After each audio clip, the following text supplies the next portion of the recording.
Meus irmãos, a paz de Cristo a todos, sejam bem-vindos à aula 9, Juvenis, o contínuo avivamento para a Igreja de Cristo. É um prazer estar com os irmãos mais uma vez, para mais uma aula na classe da Escola Dominical. Se você ainda não se inscreveu, inscreva-se no nosso canal, clique aqui no botãozinho amarelo, no ícone amarelo aqui do canal Fala de Não, inscreva-se no nosso canal. Deixe o sino de notificações ativado. Todas as vezes que eu postar vídeo novo, você será notificado, informado em primeira mão. A aula 9 de Juvenis, avivamento para a Igreja de Cristo, né? Ou o contínuo avivamento para a Igreja de Cristo. Eu preparei aqui toda a apresentação, tá certo? Mas por algum probleminha técnico não está abrindo as imagens. Mas você já sabe que na descrição dos vídeos aqui embaixo você vai encontrar todo o material em PDF para você passar na TV, no computador, mandar por celular, por WhatsApp, por e-mail, para todo mundo. O importante é nós não pararmos, nós não podemos parar, certo? Então vamos à aula 9 na classe de Juvenis, o contínuo avivamento para a Igreja de Cristo. Mas antes, roda a vinheta.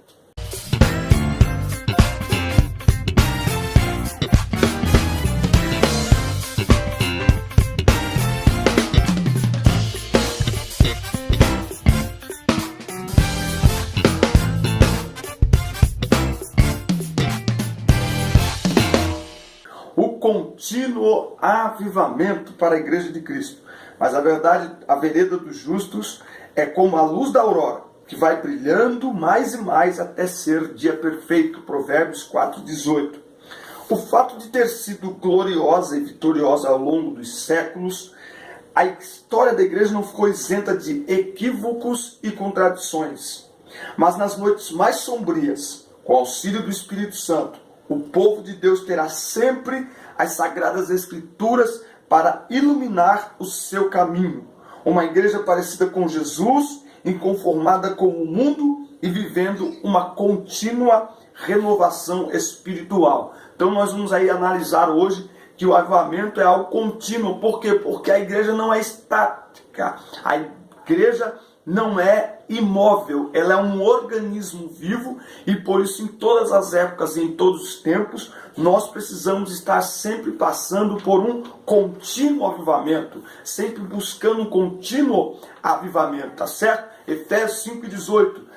Não vos embriagueis com vinho em que há contenda, mas enchei-vos do Espírito Santo, ou seja, continue se enchendo, encham-se todo dia, tá certo? Não é encher uma vez, cheios para sempre, não, mas é um encher contínuo, é um ato contínuo, a ação da igreja, ou o avivamento, ou a ação do Espírito Santo na vida da igreja, renovando, moldando, trabalhando, enchendo os crentes todos os dias e em todas as gerações. Isso me alegra, inclusive, porque significa que o que os nossos irmãos viveram, nós também podemos viver. Significa que o avivamento não é apenas um fato histórico, mas que a história do avivamento, ela produz em nós a ansiedade, o desejo e a certeza de que podemos viver também avivamentos hoje e sempre que quisermos voltar às origens, à base, à palavra de Deus, nós viveremos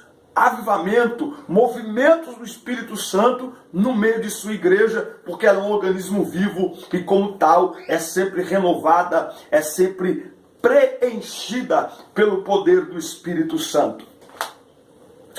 O contínuo avivamento molda o nosso caráter. Quando o caráter se degrada.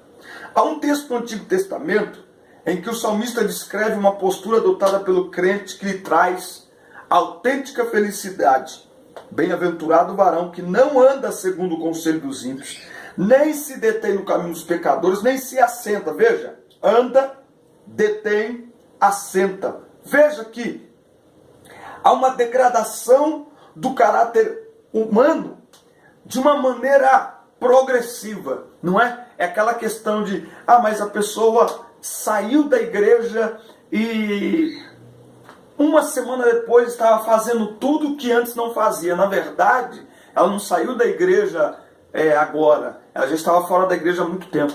é verdade? É como um casamento. Nossa, mas eles estavam há tanto tempo juntos e se divorciaram assim do nada. Não, nenhum relacionamento termina do nada. É algo progressivo, tá certo? E assim é a degradação do caráter humano. Se deter, parar, assentar, não é verdade? Então, quantas vezes não corremos o perigo de andar entre companhias que não convêm? A Bíblia diz que as más conversações corrompem os bons costumes. O chamado do discipulado de Jesus é um chamado radical. Quem quiser vir após mim, negue-se a si mesmo. Tá certo? A Bíblia diz em 1 Tessalonicenses 5:22 que nós devemos fugir não apenas do mal, mas da aparência do mal. Paulo fala em Filipenses que quem milita não se embaraça com negócios desta vida.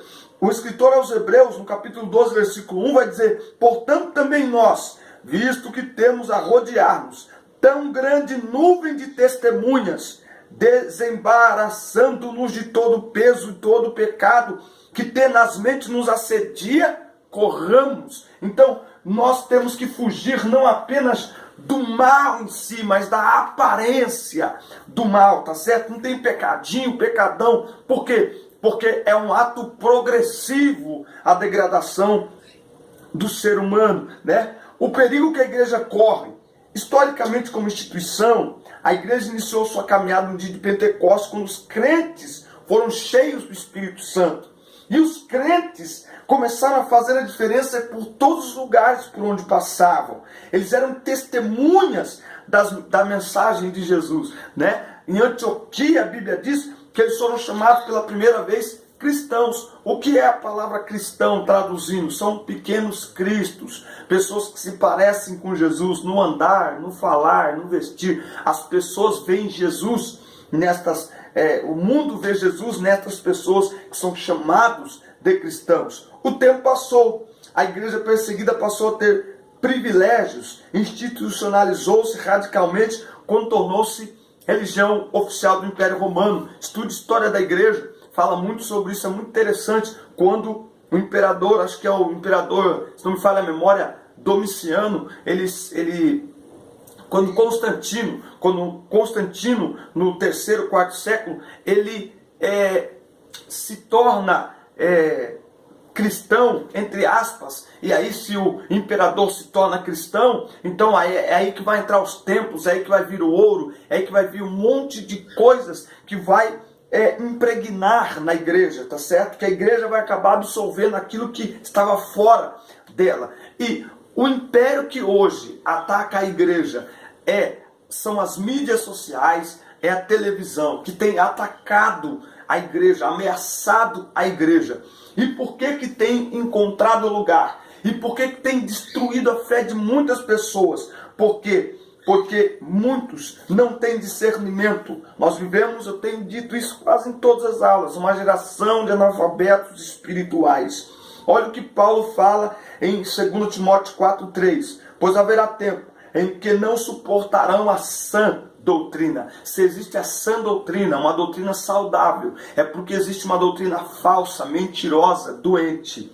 Pelo contrário, cercar-se-ão de mestres segundo as suas próprias cobiças, como que sentindo coceira nos ouvidos, e se recusarão a dar ouvidos à verdade, entregando-se às fábulas. É aquilo que eu tenho falado também das igrejas segmentadas. O Brasil passou um período em que a teologia da prosperidade atrapalhou o crescimento espiritual, qualitativo da igreja, e agora nós estamos vivendo o apogeu do cristianismo segmentado, onde cada classe da sociedade cria uma igreja com pastores que vão lhes ensinar de acordo com o seu estilo de vida. Paulo disse: recusarão a dar ouvidos à verdade. É a relativização do evangelho. É quando eu adapto o evangelho, a palavra de Deus, ao meu estilo de vida. Não é assim que funciona. Isso é um grande perigo para a igreja. No capítulo 3 aqui, ele fala de homens egoístas, avarentos, arrogantes, jactanciosos, desobedientes, inimigos do bem, mais amigos dos prazeres que amigos de Deus. Então é essa geração e é esse o perigo que nós vivemos hoje. E essa igreja, sem conhecimento bíblico, mas um conhecimento saudável da palavra de Deus, tem sido atacado pela mídia com mentiras, e muitos dos ensinamentos da palavra de Deus e das nossas tradições fundamentadas na palavra de Deus, muitos desses ensinamentos e dessas tradições estão sendo atacados, estão sendo alvo de deboche, estão sendo distorcidos pela mídia, e muitos cristãos não estão percebendo, pelo contrário, estão dando as mãos a esse movimento todo que existe contra a igreja e contra a palavra, que é tida como antiquada, como retrógrada, preconceituosa, opressora, tá certo? E porque eles estão conseguindo muitos e muitos adeptos por causa dessa condição de muitos cristãos hoje de analfabetismo bíblico, de não conhecerem a palavra de Deus e, portanto, não terem discernimento, tá certo? Então, assim como aconteceu a queda da igreja num determinado momento da história, a igreja teve uma degradação moral assim absurda, aí veio a reforma tal, mas nós estamos num momento delicado novamente, eu diria. Quando o Espírito molda o nosso caráter. Entretanto, a promessa de Cristo paira sobre a sua igreja. As portas do inferno não prevalecerão contra ela. Ao longo da história, vemos que o Espírito Santo sempre atuou de maneira a preservar a igreja de Cristo dos tempos tenebrosos. Por isso, os sucessivos movimentos de avivamento e reforma sempre estiveram presentes na história do povo de Deus. Nós não podemos esquecer que o Espírito Santo continua atuando no meio da igreja. O tempo passou e nós muitas vezes temos a ideia que a gente escuta muito isso. Mas não ora mais, não faz isso. Essa geração já era negativo. O Espírito Santo sempre despertou a igreja, certo? Então, os santos apóstolos tinham plena consciência dos perigos que a igreja corria. Por isso gemiam como quem tem dores de parto ao clamar por ela. Talvez esse seja um dos nossos grandes problemas. Paulo diz: eu sinto dores de parto até que Cristo seja formado em vós. Então, como quem trabalha com adolescentes, pais adolescentes, o que eu tenho sentido falta é de discipulado, é de mentores espirituais, é de pessoas que estejam dispostas a ensinar essa nova geração, a conduzir essa nova geração de maneira correta e alinhada à palavra de Deus, tá certo? Então, o Espírito ele molda o nosso caráter. O mais importante é que Cristo cresça e que o ser humano diminua. A nossa vontade fica em segundo plano. Então hoje nós vivemos a geração do nada a ver. Isso não tem problema, aquilo não tem problema. Ora, se não tem problema, é algo tão insignificante, abra mão. Quem não abre mão de algo que é tão insignificante, não vai abrir mão de algo um pouco mais significativo. Não vai. Quem não é fiel no pouco, não é fiel no muito. Então não tem esse negócio de mais ou menos. Ou é ou não é. A nossa vontade fica em segundo plano. O eu fica em segundo lugar. Mas, lamentavelmente, essa geração é uma geração que canta que ele cresça e eu diminua. Mas não muda o que assiste, o que curte, o que compartilha, o que ouve, o que veste, o que fala. Isso é hipocrisia espiritual. Que Deus nos livre dessa hipocrisia espiritual. Que o Espírito Santo desperte a igreja do Senhor Jesus para que a vontade de Cristo prevaleça na nossa vida. É como um rapaz perguntou ontem sobre o livre-arbítrio. Ele existe? Claro que ele existe. O homem é livre para fazer o que quiser, mas a partir do momento que aceitamos a Cristo, entregamos o nosso livre-arbítrio nas mãos do Senhor. Por quê? Porque Jesus é Senhor. Senhor é dono. E nós, servos, servo não tem vontade, não tem identidade. Servo faz o que o Senhor manda, tá certo? Então, eu tenho tanto livre-arbítrio que eu entreguei o meu livre-arbítrio nas mãos do Senhor ao aceitar a Cristo como Salvador e como Senhor da minha vida. Muito bem. O contínuo avivamento torna-nos inconformados com o mundo. Em Romanos 12, nos deparamos com a preocupação apostólica em oferecer orientações práticas para a igreja. Tá? Ao longo da própria carta do apóstolo Paulo aos Romanos, é possível perceber que para os cristãos há uma maneira correta de pensar e refletir acerca de tudo o que emana das Sagradas Escrituras. Essa maneira correta de crer é chamada de ortodoxia, que é a doutrina correta. Entretanto, não é possível apenas ficar na teoria, é preciso que essa doutrina se torne ortopraxia, ou prática correta. O desafio que você tem no mundo é de pensar corretamente de acordo com a palavra de Deus. Entretanto, esse processo fará você se confrontar com o mundo. E aqui tem um outro problema. Hoje tem uma classe de cristãos que não querem confrontar o mundo e nem serem confrontados pelo mundo, né? Então a gente fica alegre, nossa, o pessoal tá ficando famoso, nossa, a televisão tá aceitando os crentes irem lá, nossa, que bacana. Que bacana nada, tá errado. O mundo não deve ser nosso amigo. A Bíblia diz que quem se faz amigo do mundo se torna inimigo de Deus. O mundo deve se sentir confrontado. A igreja se faz igreja quando o mundo se sente ameaçado. Por quê? Porque o sistema de valores do mundo é contrário à palavra de Deus. Então, se eu como cristão não sou uma ameaça para o sistema, não é para as pessoas, mas para o sistema de valores do mundo, para os comportamentos, para o estilo de vida do mundo, que diferença que eu estou fazendo? Absolutamente nenhuma. Tá certo? Então, Matthew Henry afirma que interpretaríamos mal a doutrina cristã se a considerarmos apenas um sistema de ideias ou um guia para a especulação. Tá? A verdadeira doutrina é prática e aponta para a reta ordenação da convivência. No mundo de hoje, principalmente no convívio com seus colegas, não adianta muita coisa apenas afirmar a fé. É preciso viver o que você afirma como verdade de fé. O verdadeiro avivamento nos capacita a praticar o que Jesus nos ensinou. E aqui ele fala em conformados com o mundo. Conhecendo e praticando a doutrina de Cristo, é inevitável o confronto com o mundo, pois se trata de um sistema absolutamente antagônico ao reino de Deus. O sistema de ideias deste mundo é contra tudo o que Jesus disse e fez. Sua avalanche de pecados e corrupção tenta esmagar a igreja. Por isso você não pode se deixar formatar pelo mundo. E aqui eu queria sugerir uma dinâmica. Quero sugerir uma dinâmica para a classe DBD, para grupos de jovens, para devocional, enfim. É muito simples. Que você pegue formas de bolo, tá bom? Peça para o pessoal levar, vem na sua casa, formas de bolo. Quadrada, redonda, retangular, pequenininha, aquela que tem um cone no meio, enfim.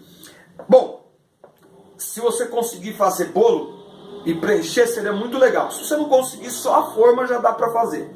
Bom, cada forma, você coloca uma etiquetinha, né? Então, sei lá, escola, redes sociais, amizades, a faculdade, o trabalho, diversão, enfim, de acordo com a quantidade de formas, você escreve, põe uma etiqueta nesses ambientes, certo? Não precisa colocar uma forma para a igreja, mas se tiver bastante formas, coloque. Então coloque lá, escola, faculdade, trabalho, lazer, redes sociais, amigos, coloca lá. Muito bem.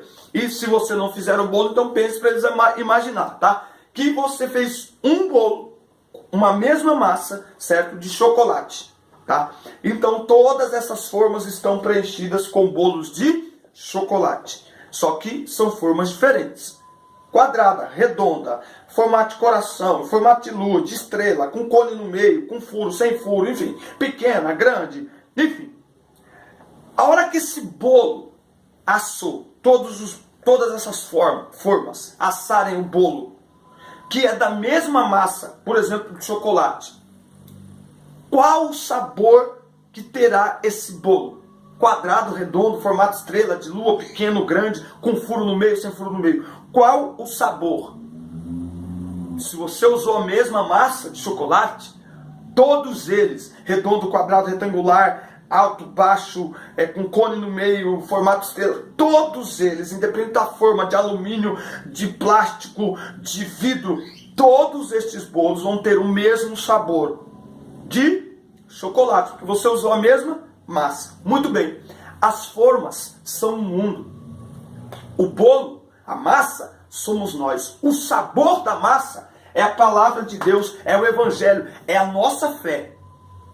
Assim como o bolo, a massa de chocolate não muda de sabor de acordo com o ambiente, a forma onde ela é assada, assim nós não devemos mudar a nossa fé de acordo com o ambiente que frequentamos. Pelo contrário, cada ambiente onde nós frequentarmos deve conhecer a autenticidade da nossa fé. Assim como o bolo, não importa se a forma é de vidro, redonda, quadrada, retangular, em formato de lua, de estrela. Assim como o bolo mantém o sabor, se a massa de chocolate ele mantém de chocolate em qualquer forma, assim somos nós, em qualquer ambiente que frequentarmos. Nós não devemos nos amoldar, nos tornar de acordo com esse ambiente, mas mantermos a nossa fé intacta, inabalável, influenciando e impactando todos os ambientes com a nossa fé, com a palavra de Deus. Faça essa dinâmica na sua sala de aula, vai ficar muito legal e os seus alunos vão compreender um pouco mais essa questão de se inconformar com o mundo, tá certo? Muito bem, vamos lá. O contínuo avivamento é um tempo de renovação, mas também de discernimento espiritual. É um tempo marcado por Deus, e nós estamos falando isso aqui, desde o começo nós estamos falando isso aqui. Nós estamos falando isso aqui desde as primeiras aulas. Um tempo marcado por Deus. Um dos sinais que revelam uma verdadeira e graciosa renovação espiritual, confirmando a autenticidade do avivamento, é o modo espiritual, sobrenatural, que a maravilhosa experiência revela. Não se trata de um evento agendado, planejado, nem manipulado emocionalmente por pessoas, mas a disposição sincera de esperar em Deus, orando com fervor e persistência, nos preparando para chegar o tempo de renovação e avivamento espiritual. É que essa palavra avivamento, ela é muito bonita e ela está na moda. Então, ao invés de reunirmos as pessoas e de nos reunirmos para cultuar ao Senhor, nós precisamos destas estratégias de marketing, né? Então, a vigília, se você colocar lá, vigília de oração, vai vir 20 pessoas. Então, você coloca vigília de avivamento, porque o avivamento, o pregador vai dar uns mortal no púlpito. Nossa, na hora do louvor vai quebrar tudo. E avivamento não é isso. Na realidade, nós deveríamos nos prostrar diante do Senhor, pedindo perdão, clamando pela misericórdia de Deus, arrependidos, confessando os nossos pecados, porque é isso que cria o ambiente onde Deus soberanamente promove o avivamento.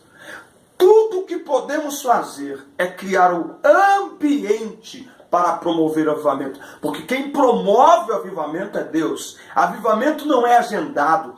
Avivamento não acontece porque alguém marcou que é um culto de avivamento, que é um show de avivamento, que é uma vigília de avivamento. Avivamento acontece quando há quebrantamento de coração, arrependimento verdadeiro, confissão de pecados, choro, lágrimas, súplica, clamor pela misericórdia divina. Tamanha é a nossa fraqueza, tamanhos são os nossos erros e pecados.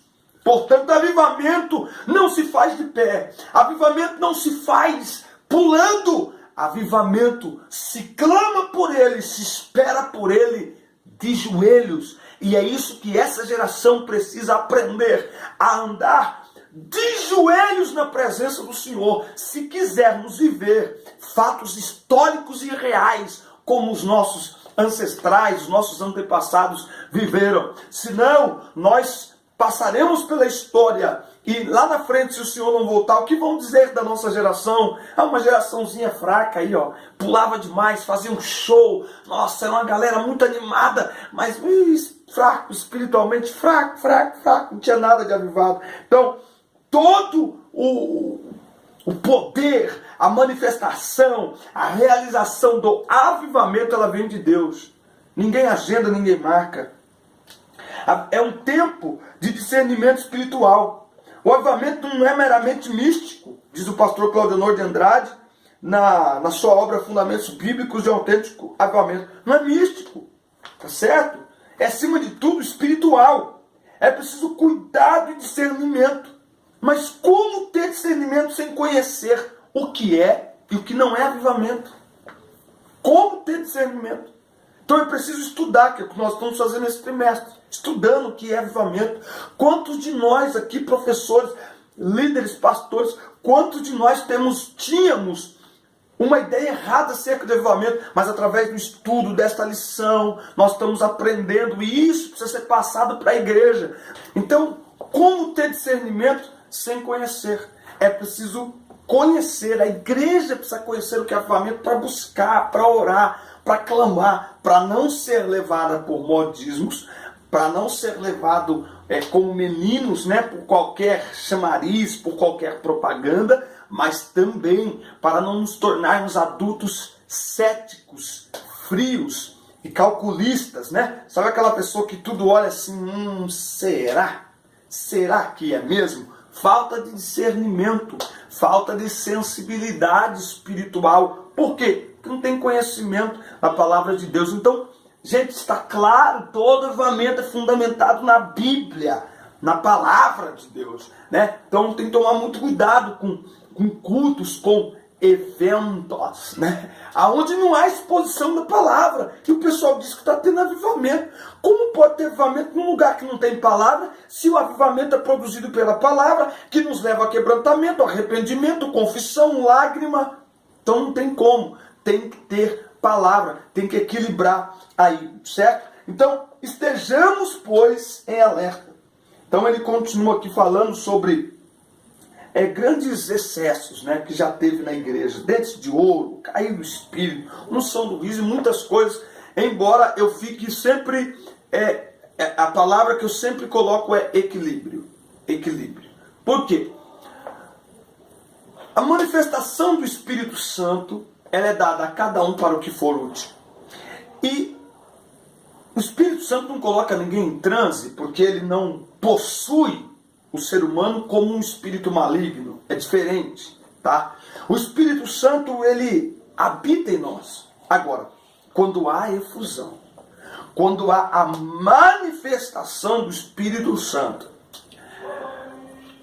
não dá para nós também colocarmos uma cartilha. Pode 3 passinhos para lá e 3 para cá. Pode dar 2 pulinhos e acabou. Não pode. Não, isso é engessar. Por isso que tem que ter conhecimento da palavra. Aonde é o Espírito do Senhor, aí há liberdade. Então é claro, numa aula da escola dominical, já imaginou eu aqui dando uma aula aqui para os irmãos aí, e começar a falar línguas estranhas? E começar aqui, isso aqui vai servir o que para os irmãos? É melhor parar o vídeo, e se eu não conseguir me controlar, eu não consegui me controlar. Não é que o Espírito me tomar, o Espírito vai. Não, ele não é sujeito, o Espírito profeta não é sujeito ao profeta. O Espírito do profeta, não o Espírito Santo. Mas não é no nosso Espírito que o Espírito Santo atua? Então, com o tempo, aprendemos a ser equilibrados, não frios, não céticos, não calculistas. Porque o problema da falta de ensinamento, ou do ensinamento errado, é que ele promove os excessos. Um lugar excessivamente movimentado, e um lugar excessivamente frio, cético. O ensino trará equilíbrio. Uma igreja fervorosa no Espírito. Então é preciso ter discernimento para que a gente possa ir crescendo espiritualmente, tá certo? Aquele que começou a boa obra em vós a aperfeiçoará. Então ele começou uma obra em nós e ele está aperfeiçoando essa obra todos os dias, e nós por isso precisamos estar atentos ao que a palavra de Deus diz. Amém, meus irmãos? Que Deus abençoe a vida de todos vocês. Foi um prazer mais esta aula. Que Deus abençoe esse tema tão maravilhoso, tão especial. Que Deus continue dando graça aos irmãos, para que os irmãos continuem firmes, servindo ao Senhor. Boa semana, boa aula. Deus abençoe tua casa, teus alunos. Todo mundo, Deus abençoe tua família, fique na paz, assista, curta, compartilhe, inscreva-se no canal e até a próxima aula. Valeu, Deus abençoe.